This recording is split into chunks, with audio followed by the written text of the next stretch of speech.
முன்னொரு காலத்தில் ஒரு குளக்கரையில் 2 வாத்துக்களும் ஒரு ஆமையும் நண்பர்களாக வாழ்ந்து வந்தனர். ஒரு நாள் வாத்து நண்பர்கள் ஆமையிடத்தில் வந்து இவ்வாறு கூறினர். ஆமை நண்பா, இந்த பரந்த விரிந்த உலகத்தின் இயற்கை அழகை காண நாம் பிரயாணம் செய்ய போகிறோம். நீயும் தயாராக இரு. நண்பர்களே, கிணற்றுத் தவளையாய் இந்த குளத்திலேயே இருந்து உண்டு உறங்கி வாழ்வை கழிக்க எனக்கும் விருப்பம் இல்லைதான். எத்தனையோ முறை நானும் இங்கிருந்து பிரயாணப்படுவதை பற்றி ஆலோசித்ததுண்டு. ஆனால் என்ன செய்ய, பிறப்பால் நான் ஒரு ஆமை. என்னால் உங்களைப் போல் விரைவாக நடக்கவோ ஓடவோ பறக்கவோ முடியாது. எனவே நான் பிரயாணம் செய்யும் ஆசை வரும்போதெல்லாம் அதை குழி தோண்டி புதைத்து விடுவேன். அதனால் என்னை விடுத்து நீங்கள் பிரயாணப்படுங்கள். நீ கூறுவது முற்றிலும் உண்மை நண்பா. அதற்காக உன்னை இங்கேயே விட்டுவிட்டு நாங்கள் மட்டும் செல்வது நட்புக்கு அழகல்ல. அதனால் நாங்கள் ஒரு யோசனையோடு வந்துள்ளோம். இதோ இந்த குச்சியின் நடுப்பகுதியை நீ உன் வாயால் கவ்விக்கொள். அதன் இரு முனைகளையும் நாங்கள் எங்கள் அழகால் கவ்விக்கொள்கிறோம். இவ்வாறாக நாம் ஒன்றாக பிரயாணம் செய்யலாம். நண்பர்களே, என்னையும் உங்களுடன் அழைத்துச் செல்லும் உங்கள் எண்ணம் எனக்கு மகிழ்ச்சி அளிக்கிறது. ஆனால் இந்த எண்ணம் மிகவும் ஆபத்தானது. நம் முன்னோர்கள் இந்த யோசனையை முன்பே ஒரு முறை முயற்சித்திருக்கிறார்கள். அதில் என் மூத்த சந்ததியினர் உயிர் துறந்ததுதான் மிச்சம்.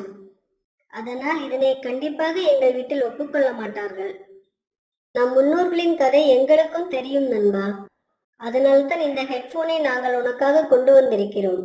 இதனை நீ உன் காதுகளில் மாட்டிக்கொண்டு உனக்கு பிடித்த பாடலை கண்களை மூடி ரசித்து கொண்டே வா. இதனால் வெளியுலகத்திலிருந்து வரும் எந்த ஒரு ஓசையையும் உன்னால் கேட்க முடியாது. அதனால் நீ உன் வாயை திறக்கவும் மாட்டாய். நாம் பாதுகாப்பாக பிரயாணம் செய்யலாம். உன் முன்னோர்களுக்கு நிகழ்ந்த மாதிரி உனக்கு எதுவும் நிகழாது.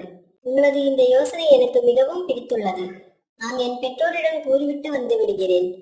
ஆமை தங்களது பயணத்தை பற்றி பெற்றோர்களிடம் தெரிவித்தது. அதற்கு அவர்கள் இவ்வாறு கூறினர். மகனே, உன் ஆசை அர்த்தமற்றது. இருப்பதை வைத்துக்கொண்டு வாழ பழகு.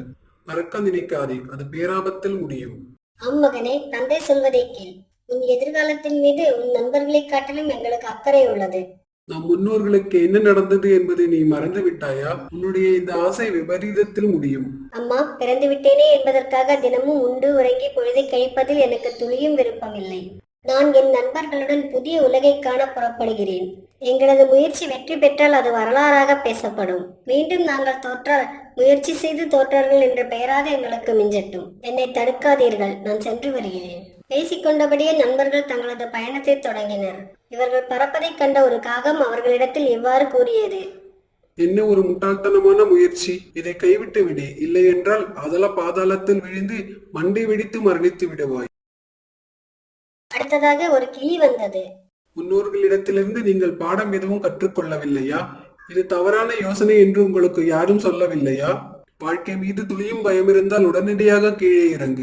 இருப்பதை வைத்துக் கொண்டு வாழ முடியாமல் ஏன் இப்படி பறக்க ஆசைப்படுகிறாய்? இந்த முயற்சி உனக்கு கண்டிப்பாக வெற்றியை பெற்றுத் தராது. இப்பொழுதே கீழே இறங்கினாய் என்றால் உனக்கு உன் உயிராவது மிஞ்சும். உன் உடலின் எடை தாங்காமல் இந்த குச்சி கட்டாயம் உடைந்துவிடும். அதனால் நீ கீழே இறங்கும் வழியை பார். நீ உன் வாயை திறக்காவிட்டாலும் வாத்துக்களுக்கு அழகு வலிக்கும் போது அவர்கள் வாயை திறந்தால் உன் நிலைமை என்ன ஆகும் என்பதை சற்று யோசித்துப்பார். பெய்யும் மழையில் இடி உங்களை தாக்கினால் மூவரும் சாம்பலாகி போவீர்கள். அதனால் உடனடியாக கீழே இறங்குங்கள். இப்படியாக அவர்களது பயணத்தின் மீது தொடர்ச்சியாக விமர்சனங்கள் வைக்கப்பட்டது. ஆனால் அவர்கள் முன்னோசனையோடு செயல்பட்டதால் இதை எதையும் பொருட்படுத்தாமல் அவர்கள் இலக்கை நோக்கி பறக்கத் தொடங்கினர்.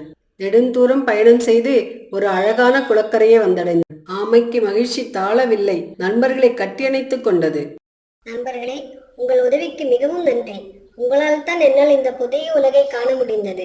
இல்லையென்றால் நானும் கிணற்றுத் தவளையாகவே இருந்து மடிந்திருப்பேன். நண்பா, நாம் நம் முன்னோர்களின் தவறிலிருந்து பாடம் கற்றுக்கொண்டு திருத்திக் கொள்ள வேண்டுமே தவிர முயற்சியை கைவிட்டு விடக்கூடாது. நாம் புதிதாக ஒன்றை முயற்சி செய்யும் போது நம் மீது 1000 விமர்சனங்கள் வரத்தான் செய்யும். அவற்றில் சில நம் மீது உண்மையாகவே உள்ள அக்கறையாக கூட இருக்கலாம்.